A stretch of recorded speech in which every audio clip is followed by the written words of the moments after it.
So I am starting the most awaited book series, Harry Potter and the Sorcerer's Stone by J.K. Rowling. Chapter 1, The Boy Who Lived.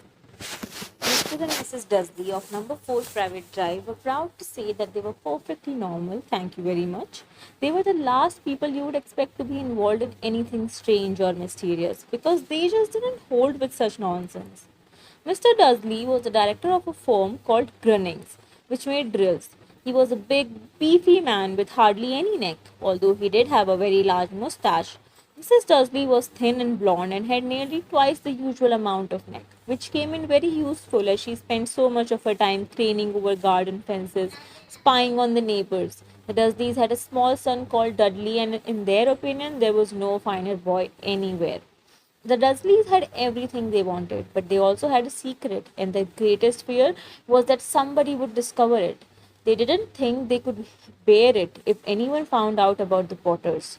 Mrs. Potter was Mrs. Dursley's sister, but they hadn't met for several years. In fact, Mrs. Dursley pretended she didn't have a sister because her sister and her good for nothing husband were as un-Dursleyish as it was possible to be. The Dursleys shuddered to think what the neighbors would say if the Potters arrived in the street. The Dursleys knew that the Potters had a small son too, but they had never even seen him. This boy was another good reason for keeping the Potters away. They did not want Dudley mixing with a child like that.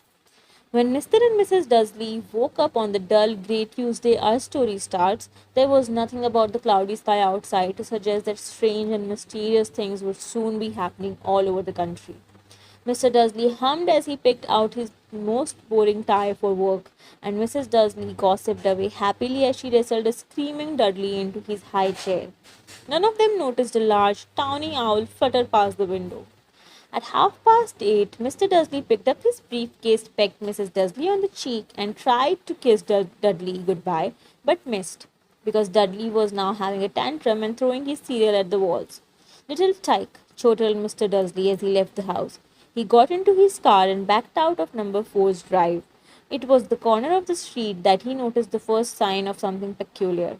A cat reading a map. For a second, Mr. Dursley didn't realize what he had seen. Then he jerked his head around to look again. There was a tabby cat standing on the corner of Private Drive, but there wasn't a map in sight. What could he have been thinking of? It must have been a trick of the light. Mr. Dursley blinked and stared at the cat. It stared back. As Mr. Dursley drove around the corner and up the road, he watched the cat in his mirror. It was now reading the sign that said Private Drive. No, looking at the sign. Cats couldn't read maps or signs. Mr. Dursley gave himself a little shake and put the cat out of his mind. As he drove toward town, he thought of nothing except a large order of drills he was hoping to get that day. But on the edge of town, drills were driven out of his mind by something else. As he sat in the usual morning traffic jam, he couldn't help noticing that there seemed to be a lot of strangely dressed people about.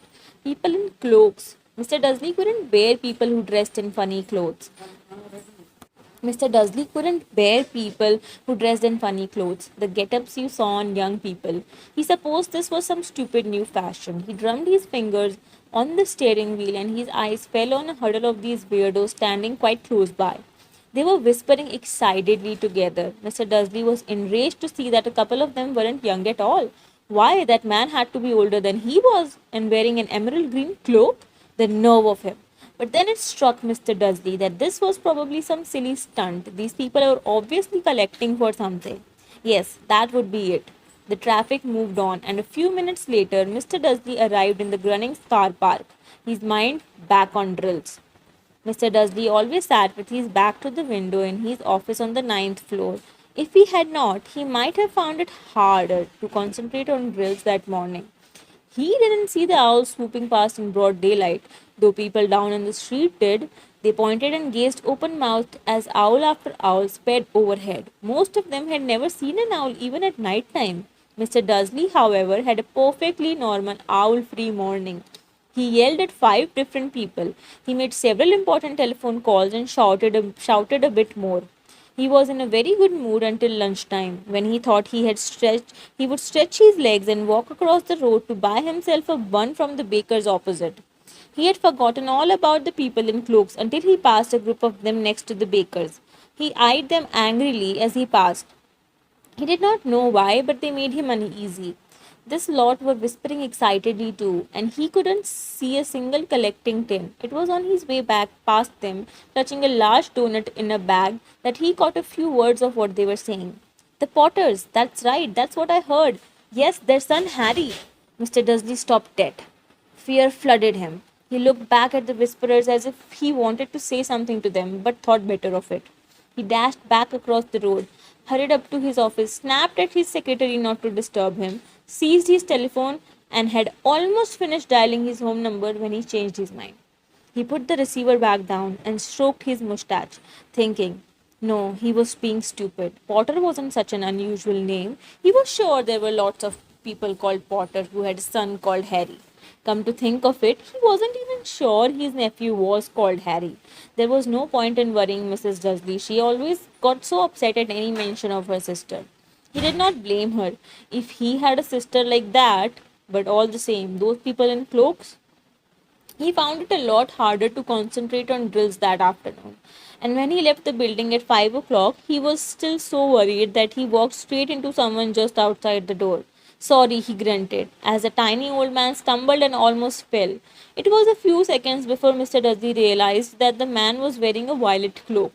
He did not seem at all upset at being almost knocked to the ground. On the contrary, his face split into a wide smile and he said in a squeaky voice that made passers-by stare, don't be sorry, my dear sir, for nothing could upset me today. Rejoice, for you know who has gone at last. Even muggles like yourself should be celebrating this happy, happy day. And the old man hugged Mr. Dursley around the middle and walked off. Mr. Dursley stood rooted to the spot. He had been hugged by a complete stranger. He also thought he had been called a muggle, whatever that was. He was rattled. He hurried to his car and set off home, hoping he was imagining things which he had never hoped before because he did not approve of imagination. As he pulled into the driveway of number 4, the first thing he saw, and it did not approve his mood, was the tabby cat he had spotted that morning. It was now sitting on his garden wall. He was sure it was the same one. It had the same markings around its eyes. Shoo, said Mr. Dursley loudly. The cat did not move. It just gave him a stern look. Was this normal cat behavior? Mr. Dursley wondered. Trying to pull himself together, he let himself into the house. He was still determined not to mention anything to his wife. Mrs. Dursley had had a nice, normal day. She told him over dinner all about Mrs. Next Door's problems with her daughter and how Dudley had learned a new word, shunt. Mr. Dursley tried to act normally. When Dudley had been put to bed, he went into the living room in time to catch the last report on the evening news. And finally, bird watchers everywhere have reported that the nation's owls have been behaving very unusually today. Although owls normally hunt at night and are hardly ever seen in daylight, there have been hundreds of sightseeings of these birds flying in every direction since sunrise. Experts are unable to explain why the owls have suddenly changed their sleeping pattern. The newsreader allowed himself a grin.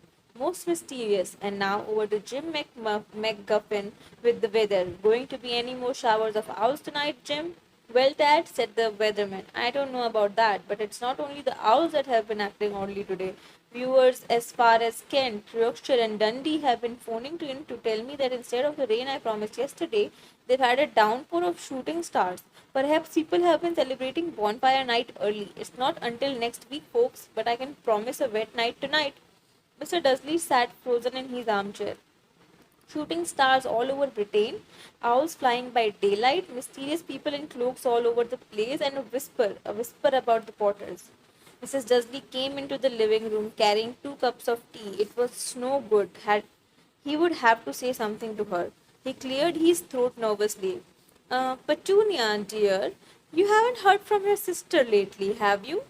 As he had expected, Mrs. Dursley looked shocked and angry. After all, they normally pretended she did not have a sister. No, she said sharply. Why? Funny stuff on the news, Mr. Dursley mumbled. Owls, shooting stars, and there were a lot of funny looking people in town. So, snapped Mrs. Dursley. Well, I just thought maybe it was something to do with, her lot. Mrs. Dursley sipped her tea through pursed lips. Mr. Dursley wondered whether he dared tell her he had heard the name Potter. He decided he did not dare. Instead, he said as casually as he could, "Their son, he would be Dudley's age now, wouldn't he?" "I suppose so," said Mrs. Dursley stiffly. "What's his name again? Howard, isn't it?" "Harry. Nasty common name, if you ask me." "Oh, yes," said Mr. Dursley, his heart sinking horribly. "Yes, I quite agree." He did not say another word on the subject as they went upstairs to bed. While Mrs. Dursley was in the bathroom, Mr. Dursley crept to the bedroom window and peered down into the front garden. The cat was still there. It was staring down Privet Drive as though it was waiting for something. Was he imagining things? Could all this have anything to do with the Potters? If it got out that they were related to a pair of, well, he did not think he could bear it. The Dursleys got into bed. Mrs. Dursley fell asleep quickly, but Mr. Dursley lay awake, turning it all over in his mind. His last comforting thought before he fell asleep was that even if the Potters were involved, there was no reason for them to come near him and Mrs. Dursley. The Potters knew very well that what he and Petunia thought about them and their kind. He couldn't see how he and Petunia could get mixed up in anything that might be going on. He yawned and turned over. It couldn't affect them. How very wrong he was. Mr. Dursley might have been drifting into an uneasy sleep, but the cat on the wall outside was showing no sign of sleepiness. It was sitting as still as a statue, its eyes fixed unblinkingly on the far corner of Privet Drive. It did not so much as quiver when a car door slammed into the next street, nor when two owls swooped overhead. In fact, it was nearly midnight before the cat moved at all. A man appeared on the corner the cat had been watching. Appeared so suddenly and silently you would have thought he had just popped out of the ground. The cat's tail twitched and its eyes narrowed. Nothing like this man had ever been in Private Drive. He was tall, thin, and very old. Judging by the silver of his hair and beard, which were both long enough to tuck into his belt, he was wearing long robes, a purple cloak which swept the ground, and high-heeled buckled boots. His blue eyes were bright and sparkling behind half-moon spectacles, and his nose was very long and crooked, as though it had been broken at least twice. This man's name was Albus Dumbledore. Albus Dumbledore did not seem to realize that he had just arrived in a street where everything from his name to his boots was unwelcome. He was busy rummaging in his cloak, looking for something, but he did seem to realize he was being watched, because he looked up suddenly at the cat, which was still staring at him from the other end of the street. For some reason, the sight of the cat seemed to amuse him. He chuckled and muttered, "I should have known." He had found what he was looking for in his inside pocket. It seemed to be a silver cigarette lighter. He flicked it open, held it up in the air, and clicked it. The nearest street lamp went out with a little pop.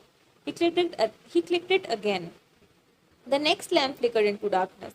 12 times he clicked the put-outer until the only lights left in the whole street were two tiny pinpricks in the distance, which were the eyes of the cat watching him. If anyone looked out of their window now, even beady-eyed Mrs. Dursley, they wouldn't be able to see anything that was happening down on the pavement. Dumbledore slipped the put-outer back inside his cloak and set off down the street towards number 4, where he sat down on the wall next to the cat. He did not look at it, but after a moment he spoke to it. "Fancy seeing you here, Professor McGonagall." He turned to smile at the tabby, but it had gone. Instead, he was smiling at a rather severe-looking woman who was wearing square glasses exactly the shape of the markings of the cat had around its eyes. She, too, was wearing a cloak, an emerald one. Her black hair was drawn into a tight bun. She looked distinctly ruffled. "How did you know it was me?" she asked. "My dear professor, I have never seen a cat sit so stiffly." "You would be stiff if you had been sitting on a brick wall all day," said Professor McGonagall. "All day, when you could have been celebrating. I must have passed a dozen feasts and parties on my way here." Professor McGonagall sniffed angrily. "Oh, yes, everyone's celebrating all right," she said impatiently. "You would think they'd be a bit more careful. But no, even the muggles have noticed something's going on. It was on their news." She jerked her head at the Dursleys' dark living room window. "I heard it. Flocks of owls shooting stars. Well, they are not completely stupid. They were bound to notice something. Shooting stars down the Kent. I'll bet that was Daedalus Diggle. He never had much sense." You can't blame them, said Professor gently. We have had precious little to celebrate for 11 years. I know that, said Professor McGonagall irritably. But that's no reason to lose our heads.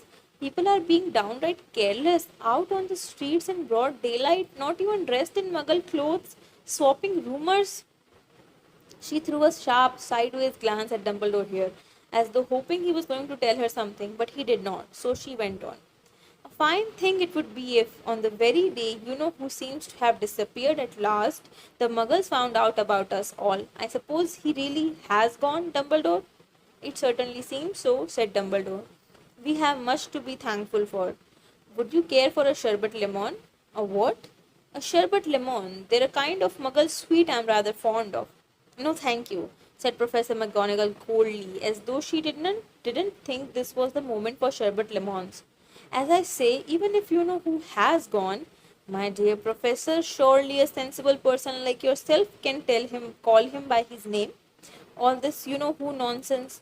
For 11 years I have been trying to persuade people to call him by his proper name, Voldemort. Professor McGonagall flinched, but Dumbledore, who was unsticking two sherbet lemons, seemed not to notice. It all gets so confusing if we keep saying you know who. I have never seen any reason to be frightened of saying Voldemort's name. I know you haven't, said Professor McGonagall, sounding half exasperated, half admiring. But you are different. Everyone knows you are the only you know who. Oh, all right. Voldemort was frightened of. You flatter me, said Dumbledore calmly. Voldemort had powers I will never have, only because you are too well noble to use them. It's lucky it's dark. I haven't blushed so much since Madame Pomfrey told me she liked my new earmuffs. Professor McGonagall shot a sharp look at Dumbledore and said, the owls are nothing to the rumors that are flying around. You know what everyone's saying about why he has disappeared? About what finally stopped him? It seemed that Professor McGonagall had reached the point she was most anxious to discuss. The real reason she had been waiting on a cold, hard wall all day, for neither as a cat nor as a woman had she fixed Dumbledore with such a piercing stare as she did now. It was plain that whatever everyone was saying, she was not going to believe it until Dumbledore told her it was true. Dumbledore, however, was choosing another sherbet lemon and did not answer. What they are saying, she pressed on, is that last night Voldemort turned up in Godric's Hollow. He went to find the Potters. The rumor is that Lily and James Potter are that they're dead. Dumbledore bowed his head. Professor McGonagall gasped. Lily and James, I can't believe it. I did not want to believe it. Oh, Albus. Dumbledore reached out and patted her on the shoulder. I know, he said heavily. Professor McGonagall's voice trembled as she went on. That's not all they're saying. He tried to kill the Potter's son, Harry. But he couldn't. He couldn't kill that little boy. No one knows why or how, but they're saying that when he couldn't kill Harry Potter, Voldemort's power somehow broke, and that's why he's gone. Dumbledore nodded glumly. It's true, faltered Professor McGonagall. After all he has done, all the people he has killed, he couldn't kill a little boy? It's just astounding of all the things to stop him. But how in the name of heaven did Harry survive? We can only guess, said Dumbledore. We may never know. Professor McGonagall pulled out a lace handkerchief and dabbed at her eyes beneath her spectacles. Dumbledore gave her a great sniff as he took a golden watch from his pocket and examined it. It was a very odd watch. It had 12 hands but no numbers. Instead, little planets were moving around the edge. It must have made sense to Dumbledore, though, because he put it back in his pocket and said, Hagrid's late. I suppose it was he who told you I'd be here, by the way? Yes, said Professor McGonagall. And I don't suppose you're going to tell me why you're here of all places. I have come to bring Harry to his aunt and uncle. They're the only family he has left now. You don't mean, you can't mean the people who live here, cried Professor McGonagall, jumping to her feet and pointing at number 4. Dumbledore, you can't. I have been watching them all day. You couldn't find two people who are less like us, and they have got the son. I saw him kicking his mother all the way up the street, screaming for sweets. Harry Potter come and live here? It's the best place for him, said Dumbledore firmly. His aunt and uncle will be able to explain everything to him when he is older. I've written them a letter. A letter? Repeated Professor McGonagall faintly, sitting back down on the wall. Really, Dumbledore? You think you can explain all this in a letter? These people will never understand him. He will be famous, a legend. I wouldn't be surprised if today was known as Harry Potter Day in the future. There will be books written about Harry. Every child in our world will know his name. Exactly, said Dumbledore, looking very seriously over the top of his half moon glasses. It would be enough to turn any boy's head. Famous before he can walk and talk? Famous for something he won't even remember? Can't you see how much better off he will be growing up away from all that until he is ready to take it? Professor McGonagall opened her mouth, changed her mind, swallowed, and then said, Yes, yes, you're right, of course. But how is the boy getting here, Dumbledore? She eyed his cloak suddenly as though she thought he might be hiding Harry underneath it. Hagrid's bringing him.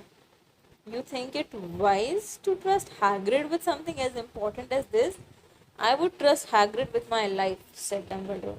I'm not saying his heart isn't in the right place, said McGonagall grudgingly. But you can't pretend he's not careless. He does tend to. What was that? A low, rumbling sound had broken the silence around them.